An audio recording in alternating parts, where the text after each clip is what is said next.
Jorge Lanzaro, buen día, bienvenido. Buenos días, ¿qué tal? ¿Cómo la va llevando todo esto? Bien, aquí más o menos, bien, bueno, como todo el mundo.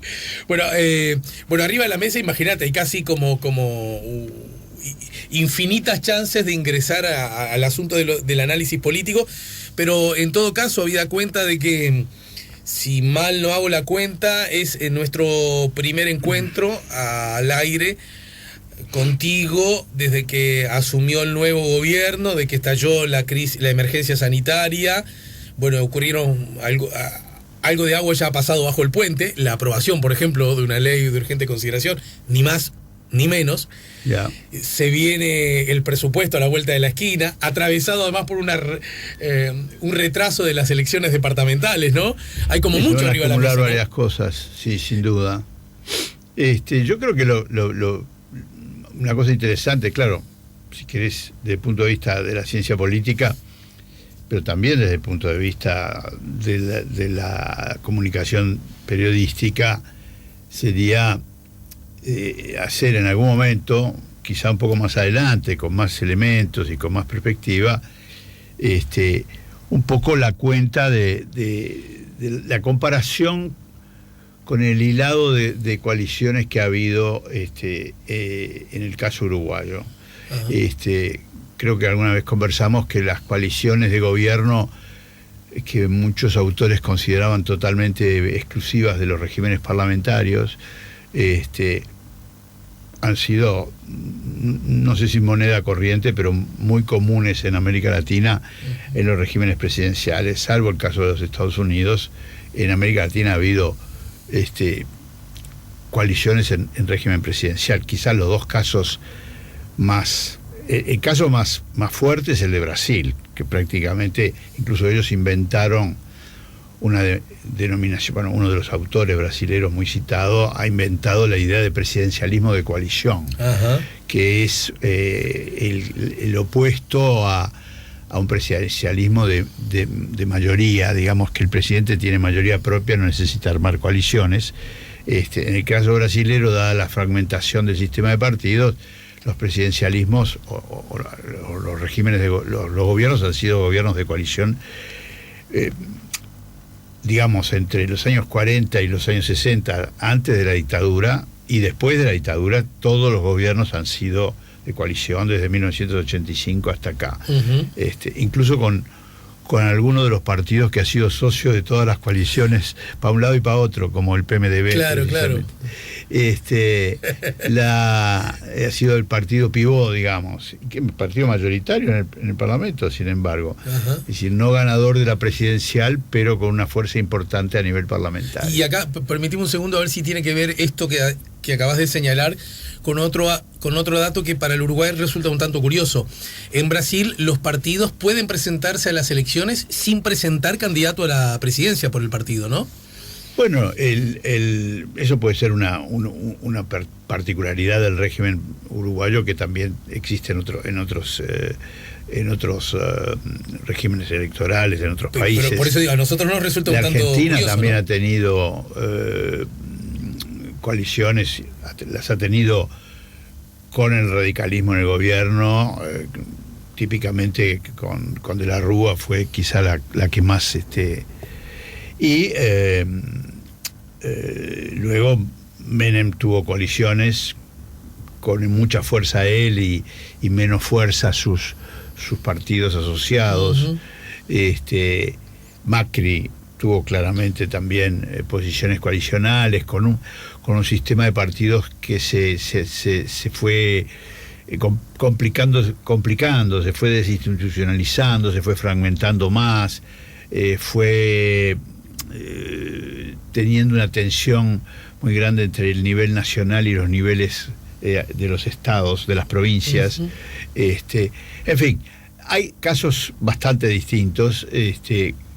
Yo decía, el caso más notorio en América Latina es el de Brasil, el de Chile, bueno, sin ninguna duda a partir de la transición democrática. La concertación para la democracia justamente se configuró como una concertación para luchar por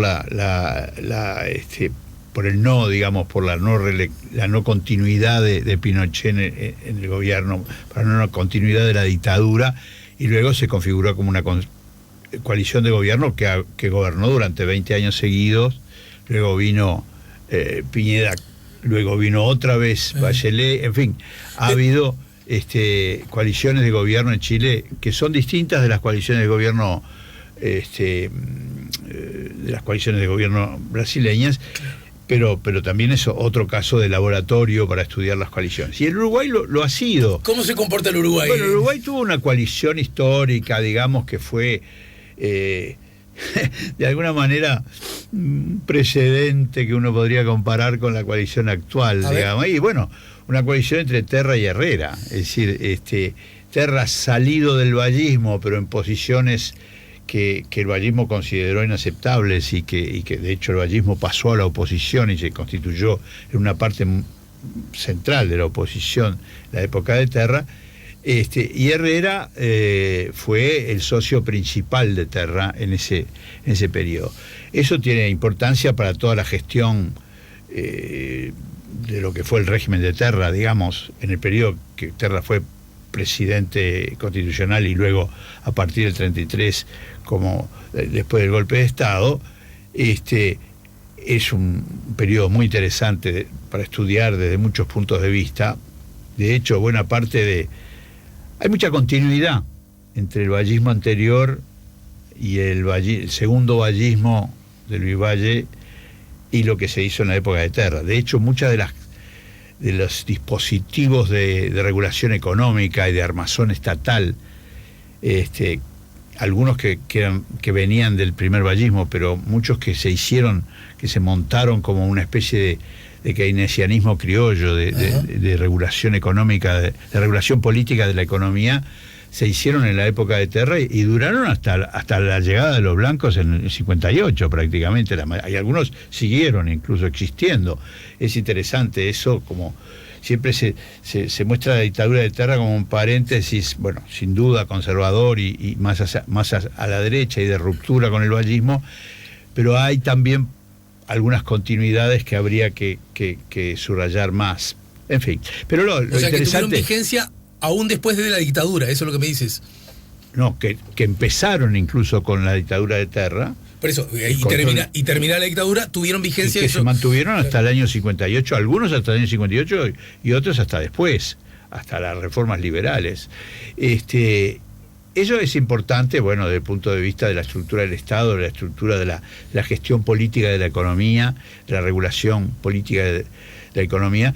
Pero bueno, ya que hablábamos, lo interesante que tiene la coalición, primero la coalición entre Terra y Herrera, es un fenómeno en sí mismo que habría que estudiar y que está menos estudiado de lo que debería. Pero además lo importante también es que ese momento histórico, ese periodo histórico, digamos, del 33 al 38, al 42, marca mucho la historia posterior, marca mucho la alineación de los partidos en ese periodo de los años 30 y marca mucho la historia posterior. ¿Por qué? Bueno, principalmente porque hay una contraposición fuerte entre los colorados riveristas, los herederos de Manini o los seguidores de Manini Ríos, el Grande, digamos, y los colorados, los que fueron después llamados muy a menudo colorados independientes, del tronco riverista, con los vallistas en la oposición a Terra, y el Partido Nacional, que se parte en dos. Es decir, Herrera por un lado y el Partido Nacional Independiente. Ya no es una pelea entre sectores del Partido Nacional, sino que los blancos independientes, opositores a esa ecuación, a esa coalición y al régimen de Terra, forman un partido nuevo, que se llamó Partido Nacional Independiente, que recién se va a reunificar el Partido Nacional, un primer paso en el 1954, pero realmente la unificación potente viene en el 58, cuando los blancos ganan las elecciones por primera vez en 90 años conquistan el gobierno, en régimen de colegiado y no en régimen de presidencia. Entonces, esa sería una... Pero después una coalición a la cual referirse. La otra coaliciones son las posteriores a la democracia, a la llegada de la democracia. Ajá. Después de 1985. La primera es justamente la de Luis Alberto Lacalle, el padre de Lacalle Pou. O sea, Sanguinetti en su primera presidencia no... Sanguinetti no tuvo estrictamente una coalición, sino que tuvo un apoyo de gobernabilidad. No era una coalición en sentido fuerte. ¿Y sabes por qué no era una coalición en sentido fuerte? Porque Wilson Ferreira, que apoyó, y los blancos que apoyaron, no tenían ministros. Había algún ministro que parecía blanco, pero no había ministros. Ugarte en salud, creo, ¿no? Sí, pero no eran ministros que representaran al partido y que comprometieran al partido. O sea, Iglesias no representaba al Partido Nacional. Iglesias era una figura que estaba, se le adjudicaba una posición nacionalista, pero Iglesias era una figura que, digamos, no había un compromiso específico como el que hay ahora, es decir, donde los partidos socios, bueno, salvo el Partido de la Gente, tienen representación en el gabinete y esa representación los compromete políticamente. Déjame usarte como profesor y hacerte esta pregunta incluso para distinguir. ¿Podría decirse que algo que define si lo que está gobernando es o no es una coalición es la participación totalmente en el gabinete? Puede ser como un... Bueno, esa es una definición, porque la palabra coalición se usa con mucha elasticidad. Bueno. Es decir, bueno, se puede hablar de una coalición, coalición para constitucional, para una reforma constitucional, sí. Coalición para compromisos para una ley, para aprobar una ley, compromisos pero las coaliciones de gobierno en el sentido estricto, me parece a mí que la franja es de que son socios y son socios con responsabilidad y con compromiso, básicamente porque tienen participación en el gobierno. Hay socios menores, socios que tienen menos incidencia, digamos, en la configuración de la coalición, que podrían no tener representación. De hecho, es lo que pasa con el Partido de la Gente en este caso. Pero los socios, para que haya coalición, tienen que... Bien. Es más, sabemos cuándo se rompe una coalición, cuando se retiran los ministros. Y eso lo vimos con Lacalle. Se retiró Sanguinetti de la coalición de Luis Alberto Lacalle, Cuqui padre, digamos, sí, por ponerlo en términos más simples. Se retiró Lacalle, se retiró Sanguinetti, retiró su ministro, y la coalición tuvo un cimbronazo, y de hecho la salida de Sanguinetti prácticamente lo obligó a Valle a retirar sus ministros, cuando en realidad había más afinidad ideológica entre Valle y Lacalle. Las miradas liberales acerca de la economía, exactamente, por ejemplo. Y de hecho el gobierno de Lacalle quedó, digamos, solo con el apoyo de Pacheco en esa época, que era más un apoyo a la institución presidencial que un apoyo, digamos, con una participación política coalicional fuerte.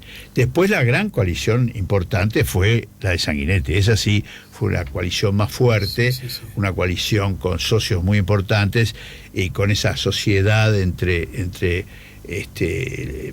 Sanguinetti y Volonté, que era un poco la cabecera del Partido Nacional, y con los sectores blancos, los otros sectores blancos un poco, digamos, orillando desde la orilla de la coalición. Esa fue la más fuerte, la más importante, al punto que se hablaba en los diarios y en las jergas comunes se hablaba de cogobierno del Partido Colorado y del Partido Nacional, cosa que en realidad no era así. Era una coalición y efectivamente... Pero que estuvo desde el arranque hasta el final, ¿verdad? Desde el arranque hasta el final, y tenía una peculiaridad muy importante, que fue una coalición de gobierno fundada y enlazada, amarrada con una coalición de reformas. Claro. 3 grandes reformas que se hicieron en el periodo de Sanguinetti, en el Sanguinetti II, digamos: la reforma de la seguridad social, la reforma educativa de Rama, por más que haya sido muy polémica, fue una reforma muy importante, que de hecho muchas cosas continúan hasta el día de hoy, y el Frente Amplio las retomó, habiéndose opuesto igual a la reforma de Rama, y la reforma constitucional, que era una clave, claro, para cambiar el régimen electoral, y de hecho entre los que proponían la reforma, era una reforma de 2 contra 1, tratando de atajar un poco, de demorar o de entorpecer la llegada del Frente Amplio al gobierno mediante el sistema de presidencialismo, de elección mayoritaria del presidente, de elección en doble vuelta, es decir, una serie de mecanismos que se pensaron. Luego vino la coalición que apoyó a Jorge Valle, que era una coalición la que también... Y ya en funcionamiento la Constitución recientemente reformada, ¿verdad? Ya fue, es decir, tan reformada fue que Tabaré Vázquez ganó la primera vuelta presidencial, claro, y Valle ganó en la segunda vuelta gracias a la coalición electoral, que exacto, luego se transformó en coalición de gobierno. Ahí ves esta distinción entre lo que es una coalición de gobierno, lo que es una coalición electoral o puramente electoral, una coalición de reforma. Hay coaliciones, digamos, con distintos objetivos. Una distinción que se hace, que yo suelo hacer, pero que es muy común también, es una coalición negativa y una coalición positiva. Y este es uno de los temas que uno podría analizar en esta experiencia que hemos tenido que tenemos en el caso uruguayo. Que luce esta experiencia como, si bien no es exagerado por todo lo que decís, decir que no hay antecedentes, esta luce con unas características distintas a las anteriores, ¿no es cierto? Distintas porque, es decir, en general las coaliciones que ha habido en la historia uruguaya han sido entre sectores del Partido Nacional y sectores del Partido, claro, Colorado. Acá entra 2 elementos relativamente novedosos. Bueno, primero la idea de que el sistema de partidos se modificó considerablemente en la elección de 2019 y entramos en un sistema más plural, más pluripartidista, uh-huh, con el surgimiento de Cabildo Abierto como una novedad importante. Y también, de alguna manera, por más que haya resultado después con una peripecia muy, muy curiosa, la aparición de Talvi dentro del Partido Colorado, que pudo haber sido digamos, una competencia distinta, es decir, armar ciudadanos un poco al estilo español afuera del Partido Colorado, por más que Talvi haya insistido tanto en que había sido apadrinado e impulsado por Jorge Valle. Finalmente creo que hubo algunos consejeros muy atinados y Ciudadanos funcionó al interior, como sector importante al interior, bueno, y como sector mayoritario, de hecho, al interior del Partido Colorado. Y entonces, bueno, hay esta configuración que tiene un primer componente de coalición, llamémosle negativa por su objeto, sacar al Frente Amplio. La condición negativa y positiva lo vemos luego de la pausa, ¿sí? No. Estamos poniendo la mañana en camino, estamos con Jorge Lanzaro y usted también nos puede ayudar a través del WhatsApp 099-894-987. Si quiere puede usar nuestra página Facebook, La Mañana en Camino. Estamos poniendo La Mañana en Camino, estamos escuchando la música de El Alemán, que estará, agenden, dentro de un mes, un poquito menos, el 11 de septiembre en el Teatro Solís a las 20 horas. Algunos mensajes nos ayudan a poner La Mañana en Camino a propósito de la charla que estamos teniendo con Jorge Lanzaro y la lectura que está haciendo acerca de las coaliciones en general. Primero, algunas definiciones que ya nos queda a nosotros como conocimiento sin haber pasado por la facultad, ¿no? Primero, que históricamente las coaliciones tendían a... El concepto coalición de gobierno prácticamente se lo identificaba con los sistemas parlamentarios. Jorge Lanzaro ha estudiado mucho la idea de que también en los sistemas presidencialistas ocurren las coaliciones, con características seguramente distintas, y a propósito del continente, estaba repasando un poco la trazabilidad histórica del Uruguay, que tiene un antecedente allá en la coalición que se armó con Terra y con el propio Herrera, y que en todo caso ahora estamos repasando las posteriores desde la recuperación democrática. Y de alguna manera desencadenamos en esta, la que está en funciones actualmente, y vos decías que hay como dos formas para armar una coalición. Una, haciendo hincapié en aspectos positivos y otros negativos. Sí, no son dos formas, es decir, son dos motivos coalicionales, dos objetivos o dos objetos coalicionales. De hecho, por ejemplo, uno puede pensar que en la elección del 2019 un motivo fundamental era sacar al Frente Amplio del gobierno. Uh-huh. Eso, de hecho, ya que ha estado en el candelero en estos últimos días, claro, es algo que parece replicarse a nivel departamental de Montevideo, es decir, juntarse para también terminar con tantos años de gobierno departamental del Frente Amplio, haciendo que la coalición nacional, digamos, se traduzca también a nivel departamental, cosa que no pasa necesariamente en todos los departamentos. Uh-huh. Entonces, bueno, recordemos que ahí la lógica electoral es distinta también, ¿no? Sí, pero bueno, digamos, me estoy refiriendo a la idea de cuál es el objetivo, sí, cuál es el objeto. Entonces, transformar una coalición que tenía, digamos, o que tiene un principio de constitución más bien negativo, es decir, todos contra uno, 2 contra 1, 5 contra 1. Juntémonos, bueno, para sacar a... la labor de la construcción del gobierno, de la formación del gabinete, de la gestión política del presidente, de la gestión política del casco ejecutivo, con el presidente Álvaro Delgado como una figura muy, muy importante en la construcción en el gobierno,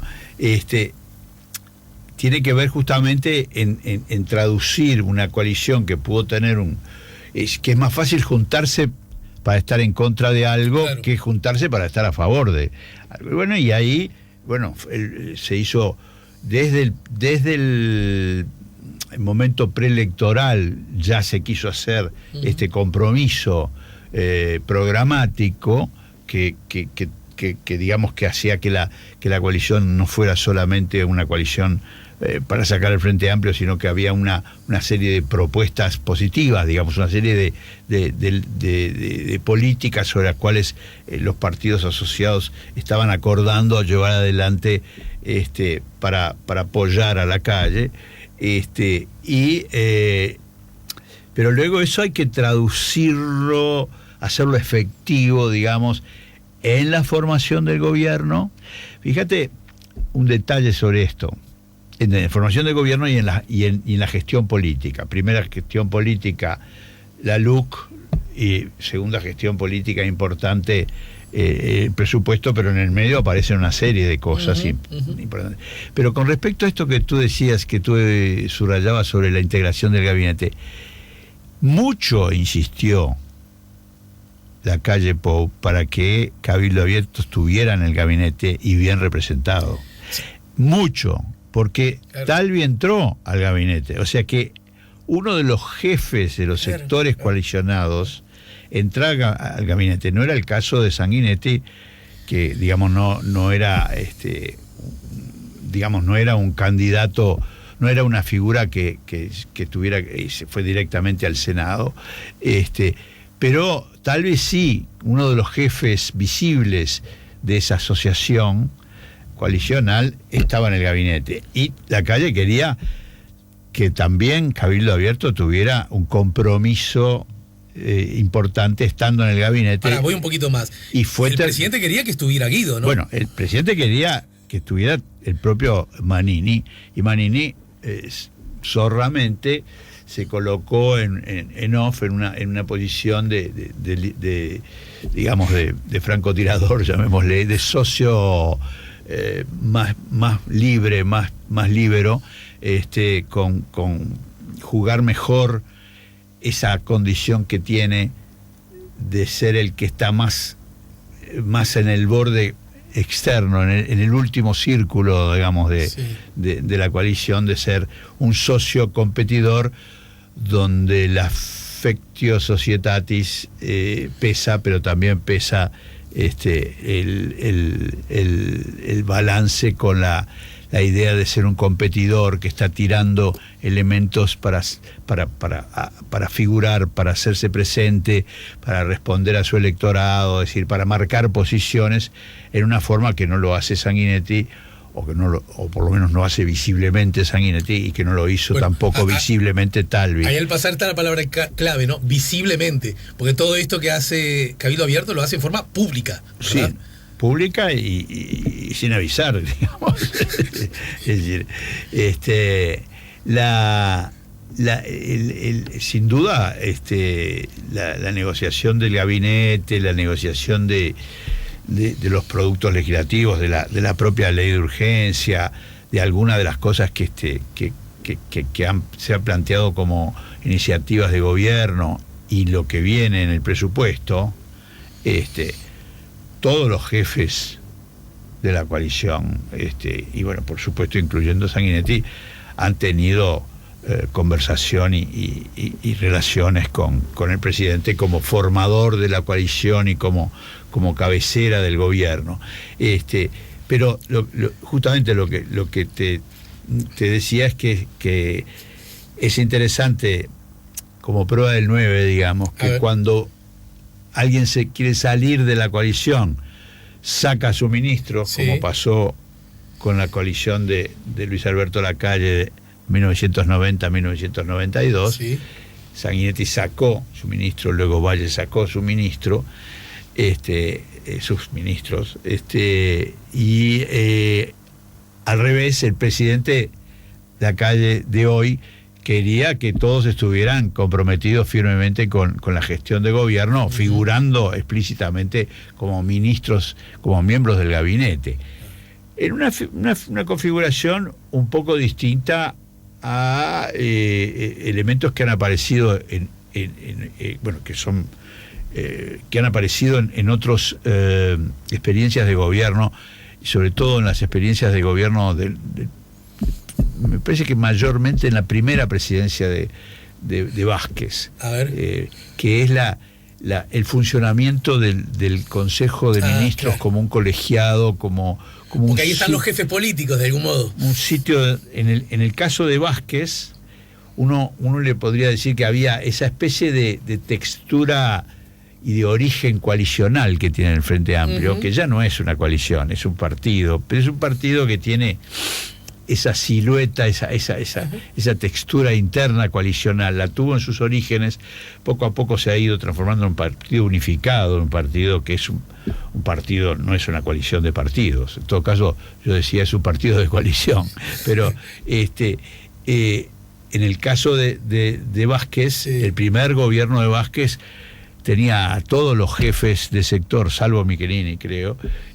adentro del gabinete, y el gabinete era un lugar de conversación. Por supuesto que habría conversaciones mano a mano entre el presidente y los distintos ministros, los distintos jefes de sectores, los distintos jefes del Frente Amplio, pero había también ese lugar coalicional para intercambios, casi te diría la forma en que Vázquez tenía de oír, de palpar diferencias y conflictos entre los ministros y de zanjarlas. Hay una famosa, cuando había una discusión que de repente Vázquez quería terminar, decía, bueno, estamos todos de acuerdo, y decía la posición de él, que era la que decidía, y que no necesariamente era la que estaba en discusión. Eso, digo, son... Bueno, recordemos que además ese Vázquez, el de esa primera presidencia, era el líder único y natural del Frente Amplio, bueno, ¿no? Ni hablar. Que ese es un aspecto, porque eso lo hace quien puede, no quien quiere. Eso ya no fue lo que pasó con Mújica, y ya con Mújica la colegialidad, digamos, del Consejo de Ministros funcionó menos, y yo te diría que todavía funcionó, pero funcionó un poco menos en el segundo Vázquez, y acá mucho menos. Sí. Incluso, viste que ha habido esa conversación de que algunos dicen que habría que tener un una instancia de coordinación entre los socios. Como una mesa chica. Como una mesa de jefes, donde se conversan las iniciativas. Al estilo de la que sí tuvo Sanguinetti con Volonté, según tengo entendido, ¿no? Y la que tuvo Sanguinetti con Volonté, la que tuvo, y con la calle también, con Luis Alberto Lacalle y con Jorge Valle. No sé si mesa, pero en el caso, el triángulo Lacalle, Valle, Sanguinetti fue un triángulo importante. Bueno, no sé si había reuniones conjuntas, creo que no las había muchas, pero sí había. En este caso se ha hablado de la idea de una coordinación coalicional que efectivamente no ha prosperado. Tampoco prospera el Consejo de Ministros como colegiado.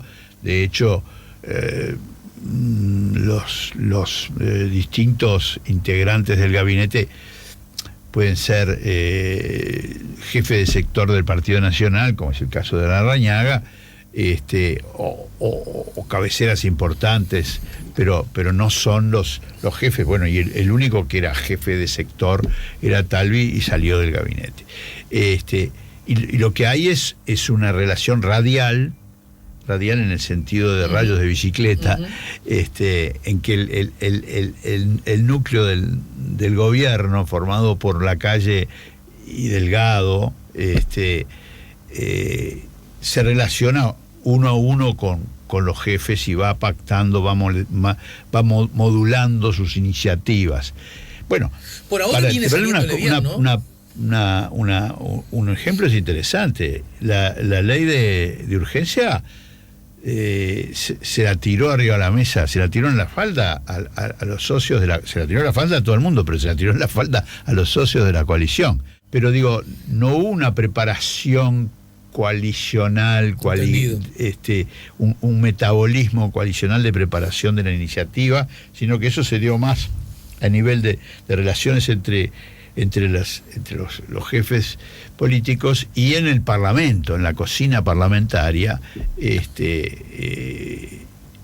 La LUC sería un primer digamos laboratorio para ver cómo de hecho funcionó la coalición en un primer acto de gobierno importante, decisivo, que en realidad la LUC era todo un programa de gobierno, es decir, no era una simple ley de urgencia por un tema puntual, sino que tenía una canasta de...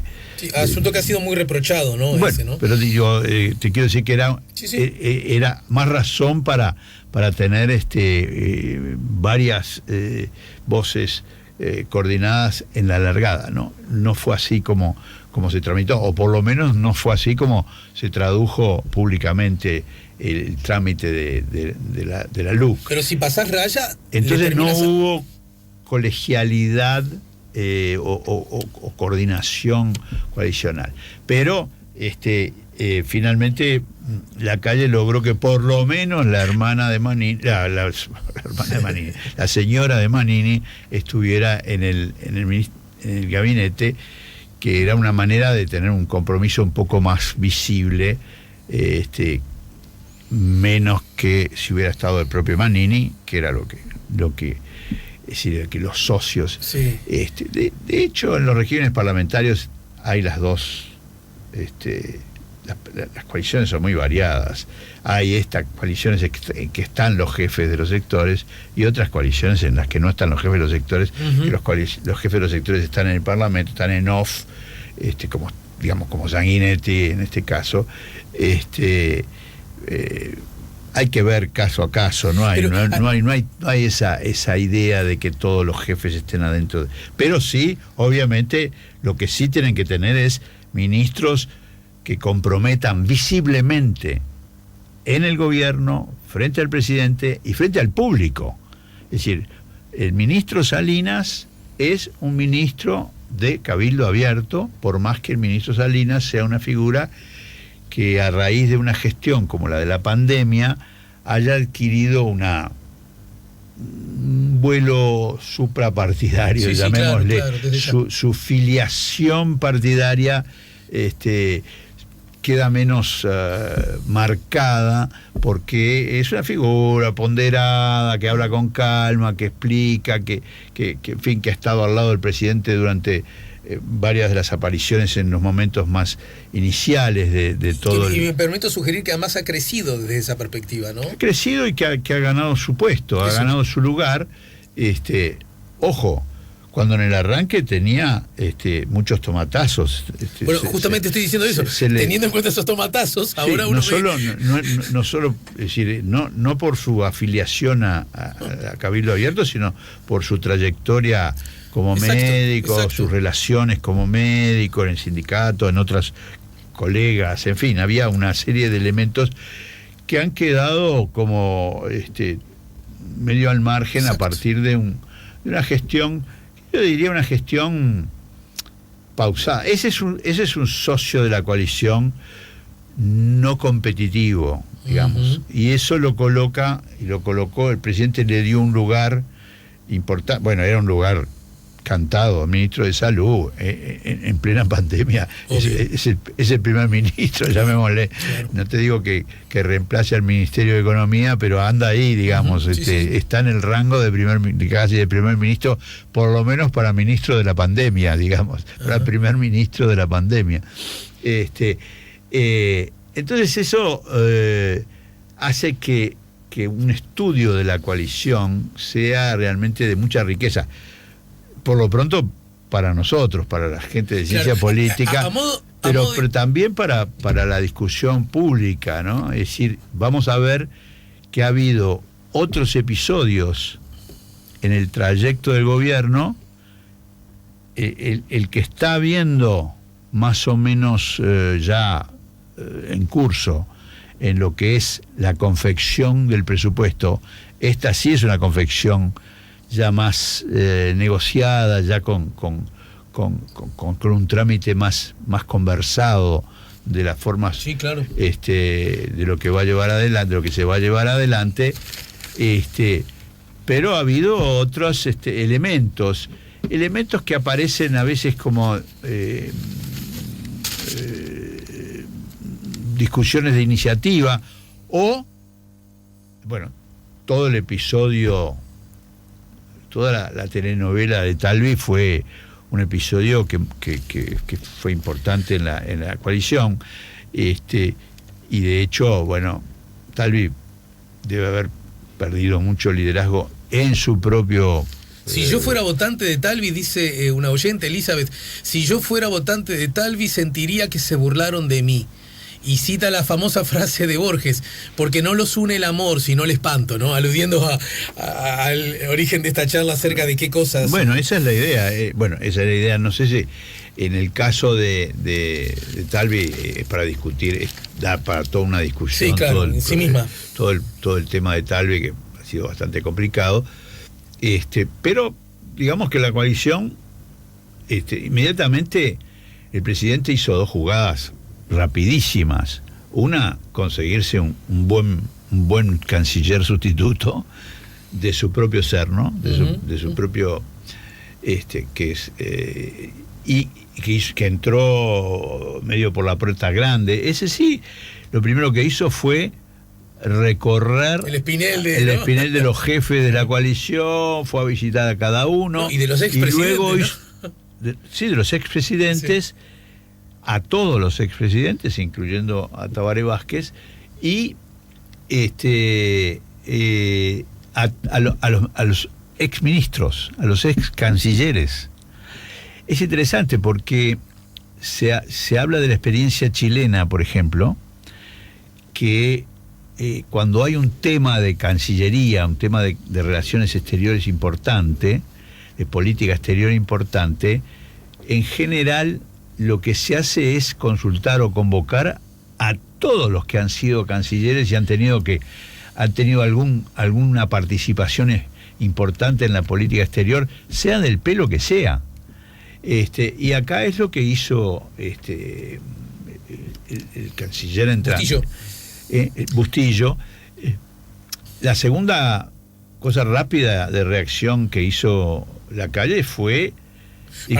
Bustillo hizo todo eso que vos dijiste, pero además de inmediato y sin darle vuelta le enmendó la plana a Talvi Bueno, en el primer segundo. Claro, ¿no? está bien, pero digamos, te quiero decir que Bustillo tuvo un comportamiento coalicional en el sentido de ir a conversar con los dirigentes políticos que con los cancilleres, pero con los otros cancilleres, con todos los presidentes, pero digamos a darle esta idea de que la política exterior uruguaya es una política de Estado, es una política que tiene que tener un componente que va más allá del componente del gobierno. La otra cosa rápida que hizo Lacalle fue llamar al segundo de a bordo de Ciudadanos, mientras todavía Talvi estaba titubeando. Exacto. Es decir, bueno, si estás titubeando, yo me voy a arreglar con el segundo de a bordo, y efectivamente el segundo de a bordo ahora es ministro. Uh-huh. Sí, bueno, va a ser... O va a ser ministro, sí. Digo. Me parece que... Pará, Jorge, y sobre esto último que acabas de decir, te la dejo pendiente, pues no sé si lo vamos a poder desarrollar hoy. Desde la perspectiva de la condición esa primera y principal, somos socios, pero también somos competidores, porque van a venir las elecciones próximas. Sí. El Partido Colorado en general y Ciudadanos en particular, teniendo en cuenta lo que le pasó a Talvi, pero teniendo en cuenta lo que hace Manini, ¿no debería en este momento, incluso el caso de Peña, que es un liderazgo en ciernes, potencial aún, ¿no es cierto?, decir, no, yo integro la coalición, yo soy fiel a la coalición, yo formo parte de este proyecto político, pero yo en el Senado, yo no subalterno al presidente? Lo que pasa que, eso es una discusión de Peña, eso preguntárselo a Peña, pero no, te quiero decir pero así que como analizar, como a ver, entra. Vamos a más hacia lo que podría ser el fondo de. En primer lugar, esta idea a mí. Me lo decís luego de la pausa, sí, pues si no se me enojan los que ponen algún pesito. Estamos conversando acá en el 98.7 con Jorge Lanzaro, estamos poniendo La Mañana en Camino, nos estamos dando un lujo con el profesor. Último tramo de La Mañana en Camino, la verdad que nos hemos dado un gustazo de conversar prácticamente todo el programa con Jorge Lanzaro, el doctor en ciencia política, el primer doctor en ciencia política del Uruguay, ¿no? No, el primero, puede ser que fuera el primero, me parece que el Sordo González también fue, después que yo... Pero muy no, después que yo te quiero decir unos años después, pero realmente muy y Pancho Paniza, que se doctoró en la London y se quedó de profe en la London. Ajá. Lo perdimos. Esos fuimos los tres primeros. Bien. Creo, si no me equivoco, que hay algún otro que andaba ahí entreverado entre los primeros. No me acuerdo exactamente, pero digamos los que después vinieron son los que hoy, digamos, forman la primera línea del Instituto de Ciencia Política, digamos. Y que yo tengo el honor y la alegría que me visitan todas las semanas acá, sí, ¿no? Por supuesto. Toda esa barra. Barra que además ya tiene distintas generaciones, ¿no? Ya tiene varias generaciones, y ojo, con algunas figuras más jóvenes, investigadoras, mujeres. Bueno, estoy seguro que estás hablando, sin haberlo hablado antes, que estuvo conversando conmigo este lunes. Vero Pérez, por ejemplo, está ahí, ¿no? La princesa del instituto, ¿no? Estamos de acuerdo. Pero hay otras princesas, ¡Viva la monarquía! Sí. Cecilia Rocha es muy buena. La tengo que invitar. Florencia Antía es muy buena. Daniela Bairo es muy buena. No, y esa es una guardia, digamos, una generación que viene más abajo, un poco más abajo que la otra generación inmediata de Uque, Chaschetti, Fito, Garcés, Jaime Jafé. Gustavo de Armas es una figura. Gustavo de Armas es una gran cabeza, lástima que no se dedica plenamente a la docencia porque está trabajando siempre en organismos internacionales, pero es un gran... Bueno, está Cardarello, Camilo, en fin, ¿no? Bueno, por supuesto hay mucho. Yo me estaba refiriendo a una línea de femenina, digamos. Sí. Interesante, que bueno, también entre las mujeres está Lucía Celios, pero estas son las que vienen y que se puede dormir tranquilo que el instituto está en buenas manos. Bien, te dejé planteado antes de la pregunta, antes de la tanda, la pregunta vinculado a de alguna manera la estrategia la estrategia política acerca de... Estábamos al aire. Pero no dijiste, no, todo bien. Te desconcertó que estuviéramos al aire. Sí, pero por suerte no dijimos nada. No. No hicimos ningún comentario que no sea solo de elogio y de admiración a nuestros compañeros, a nuestros... Por suerte. Por suerte. Bueno, te decía, a propósito de lo que quedó planteado antes de la tanda, de alguna manera lo de Ciudadanos arriba de la mesa había quedado, ¿no? Si querés, volvamos sobre un punto que sacabas y que me parece. La idea de que las coaliciones de gobierno son coaliciones entre socios que son asociados, pero que son socios competidores o son socios competitivos, es fuerte. Puede haber socios que no sean muy competidores porque ya no lo son. Uno puede pensar en Pacheco como socio de los gobiernos blancos en los 90, que ya había sido presidente, ya él no era un competidor, sino que era jefe de un grupo que ya no era tan importante. Uno puede pensar en un socio no competitivo, no competidor, sería en este caso Sanguinetti, que ya fue presidente y entonces no es una figura que al mismo tiempo tiene que trabajar su posteridad competitiva a partir de la inscripción en el gobierno, donde tiene que caminar. Y puede haber otros que simplemente no son, puede haber socios que no son realmente, que son socios que colaboran, que tienen un lugar parlamentario, pero que no necesariamente son socios competidores fuertes. Pero la idea fuerte es esa de que son socios competidores. Y obviamente hay todas unas reglas en los estudios sobre las coaliciones, la idea de que no siempre a los socios les va bien en ese trabajo de ser socios y competidores competitivos en el proceso gubernamental actual y en el proceso político y electoral a futuro. Entiendo. El ejemplo de Volonté debe ser el ejemplo más, en el caso uruguayo, pero hay ejemplos de todos colores en ese sentido. Entonces, acá tenemos dos ejemplos que son bien diferentes. No sabemos muy bien cuál va a ser el futuro, pero sí sabemos que han tenido comportamientos diferentes, que son Talvi y Manini. Mientras que Talvi entró a la Cancillería, hizo su trabajo en el trabajo de canciller y seguramente entendió que haciendo un buen trabajo como ministro se iba a ganar un sitio que le iba a servir para despegar, que en determinado momento iba probablemente a salirse de la coalición para hacerse más competidor que socio. Manini se puso en una situación distinta, y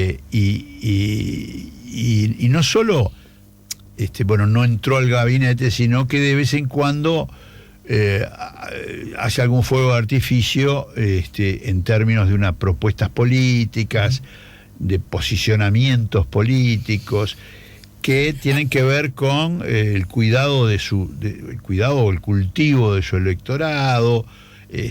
A tal punto que Daniel Buquet, tu alumno, colega y amigo, ¿no?, dijo acá, ya hace algunos meses atrás, Manini Ríos se está comportando como el mejor de los senadores opositores. Bueno, con cierta ironía, ¿no? Sí, al mismo tiempo es un firme socio. Es decir, entre otras cosas, es un socio importante en uno de los elementos que se lo ve es en la traducción presupuestal. Un proyecto de presupuesto que tiene en vivienda una de las piezas significativas, como tiene otras piezas significativas en seguridad y otras piezas significativas en educación, pero vivienda es uno de ellos. Y vivienda es el lugar donde está la ministra esposa de Manini, pero también las promesas de Manini de que la vivienda es hacia el mundo rural, pero también hacia el mundo de los militares, una promesa importante. Digo, como elemento. Sí. Por supuesto que el tema de la política de vivienda va mucho más allá de lo que de las aspiraciones de Manini y que puede, sin duda conforma y es una prioridad del propio presidente, de los sectores, no es solo de Manini, pero se ve ahí un poco la mano. Es decir, que no entró al gabinete. Esto se va a concretar cuando esté el presupuesto, propiamente dicho. Claro, no entró al gabinete, se coloca desde el Senado, se quedó en el Senado, desde allí tiene más libertad de movimiento, va a visita al presidente, tira algún petardo incluso sin avisar, o alguna iniciativa como esta discusión acerca de la ley de caducidad, por ejemplo, y en el caso de Talvi fue al revés. Digamos que los socios competitivos pueden tener distintas estrategias o distintas conductas y bueno, habrá que ver. En el caso de la pregunta que tú hacías, mi impresión es que Ciudadanos dependía fuertemente de la figura de Talvi, y que el conglomerado o la convocatoria que hizo de figuras interesantes, algunas con trayectoria política y otras digamos con equipos jóvenes, más jóvenes que han participado activamente en el programa, han participado, se han embalado con la política a partir de la participación de Talvi. Pero me parece que una de las cosas que le pasa a Talvi, no solo que es que no está más en el gabinete, bueno, que se retira de la política después, pero ya había perdido un poco el liderazgo del propio Ciudadanos, se sintió ya más huérfano de dirección estando Talvi en el ministerio. Como que Talvi se ocupaba mucho del ministerio y mucho de las tareas del ministerio, bien o mal, y con toda su despliegue en materia de su participación en la pandemia y todo lo demás, o con posiciones con respecto a Venezuela o a otras a cuestiones políticas, pero cuidando menos su propio rancho, cosa que Manini no parece estar haciendo. Y eso hace que para el Partido Colorado haber tenido dos sectores competidores entre ellos, pero acumulando de manera importante, que le dio digamos un reánimo o un ánimo para la elección de 2019. Ahí hay una pata. Es decir, el sanguinetismo no sabemos qué duración y qué prosperidad puede tener, pero Ciudadanos está muy comprometido en el sentido de que tiene que encontrar de nuevo su lugar en el contexto del Partido Colorado, en el contexto de la coalición de gobierno, y ya hemos visto que rápidamente algunos han pensado en figuras como la de Bordaberry, por ejemplo, como la de Bordaberry para el conjunto del Partido Colorado, pero también como Bordaberry para el conjunto de Ciudadanos, que no necesariamente pega mucho con algunas de las orientaciones políticas e ideológicas. Pero, y eso logra encastrar casi forzando un puzzle, es decir, da la sensación que Ciudadanos, de la perspectiva estrictamente ideológica, está distante de Bordaberry, ¿no? Bueno, uno de los elementos importantes en esta salida de Talvi o en esta salida de Ciudadanos es que me parece que Ciudadanos le aportaba un elemento de centro derecha a la coalición de gobierno y al Partido Colorado. Es decir, y eso bueno, es importante desde el punto de vista político, sin ninguna duda, de la orientación de gobierno, pero también es importante desde el punto de vista de la acumulación partidaria, de la acumulación electoral. Claro, de hecho, uno seguramente lo debéis haber oído por muchos colegas, y está en la prensa abiertamente, el nicho de mercado que encontró Manini fue, en la medida de que el espectro político se corre hacia el centro, es decir, juega mucho hacia el centro, él jugó hacia una posición un poco más a la derecha, a la derecha, menos de centro derecha y más de derecha, digamos, sin ser una derecha rabiosa. Bukele adjetiva extrema derecha. Bueno, es la extrema derecha del espectro político uruguayo, ajá, sin duda. Uh-huh. Que no sea la extrema, entendido, no es la extrema derecha de Bolsonaro o no es la extrema derecha de otras, sí, o de Vox, por ejemplo, bueno, de otros países.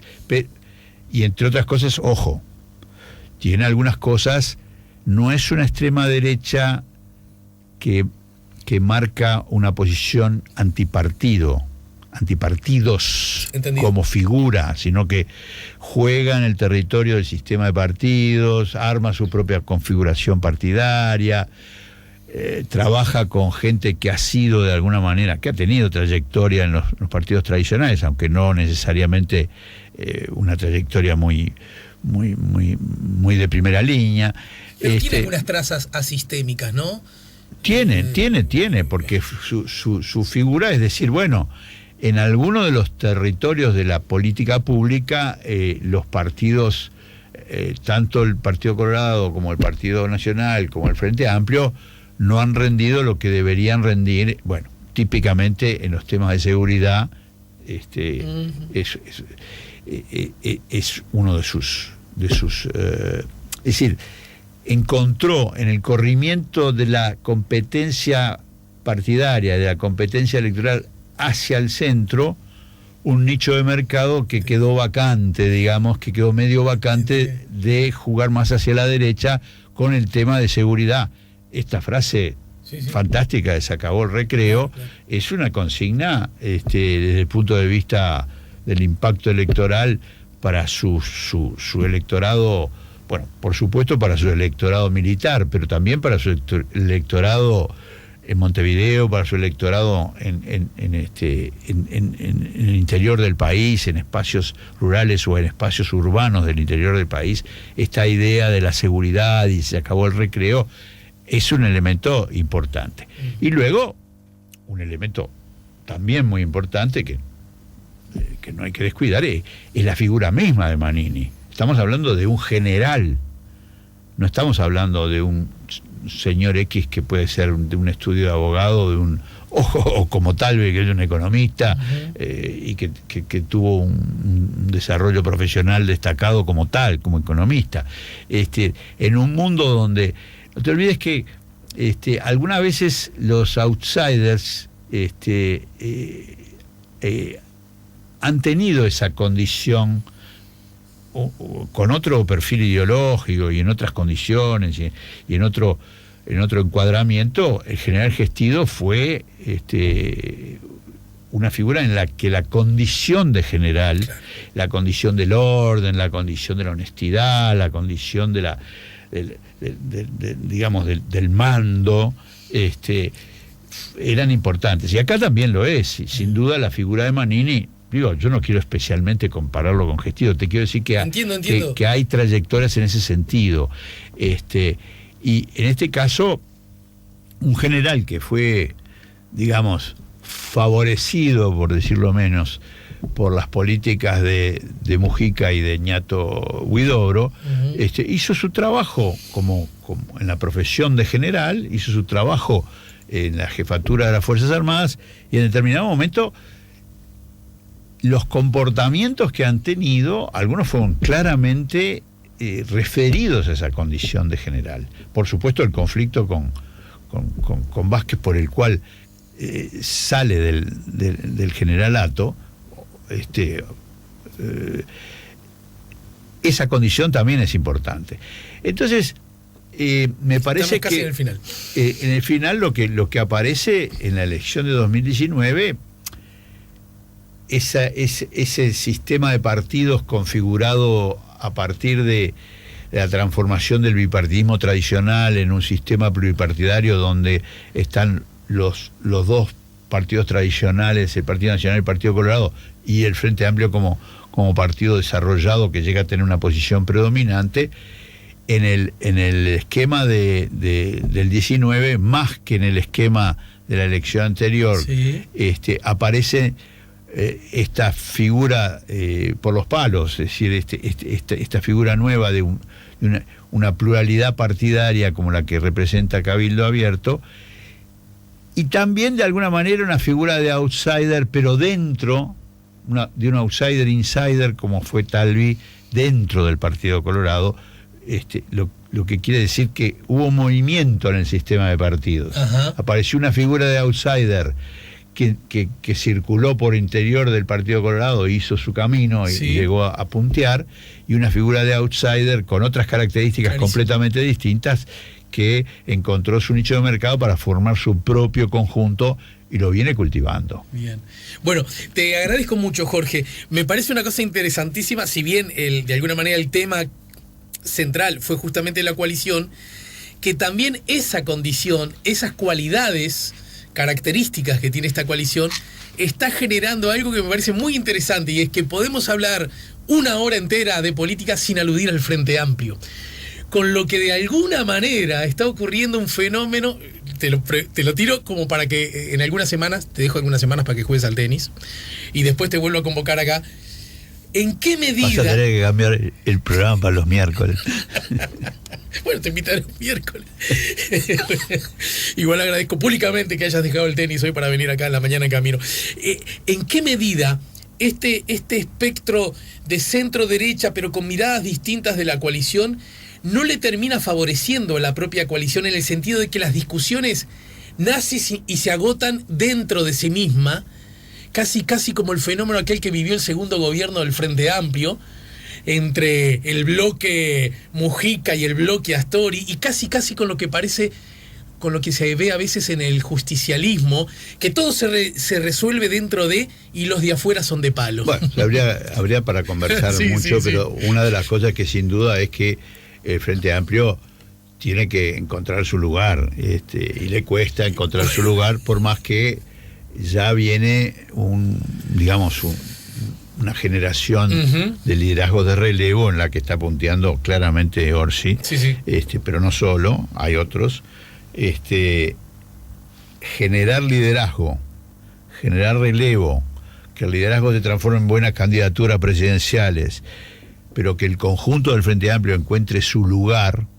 Esta discusión en torno a la visita al presidente, por ejemplo, y en torno a los debates, a ver cómo me pongo yo en el espectro político. Eso. En este caso, con el pentagrama de la elección departamental, pero digamos, cómo me pongo en el sistema político. Es decir, yo no quiero ni hablar con el presidente de la República, no quiero tener debates con Laura Raffo, porque los que van ganando no debaten con los que no sería darle alas a... Bueno, la discusión puede ser, pero hay una sensación de que el Frente Amplio tiene que encontrar un nuevo lugar después de haber sido partido de gobierno consistente y con mucha fuerza, y hacedor de muchas cosas, Sí, muchas de esas cosas que ni siquiera están planteadas para cambiarse en el actual gobierno, ¿no? Bueno, de hecho, parte de la campaña electoral fue hecha y parte del éxito fue hecho con esta idea de centro-derecha. Hay algunas cosas que no se van a cambiar, yo qué sé, nosotros no vamos a ir contra los consejos de salarios, por ejemplo. Sistema Nacional Integrado de Salud. Sistema de salud, por ejemplo. Reforma tributaria. Reforma tributaria, capaz que es una cosa que tendrían que... Pero no fue aludido ni una sola vez en la última campaña. No. Bueno, Jorge, gracias, es un placer, una alegría. Gracias, Jorge. Gusto. Y saludos.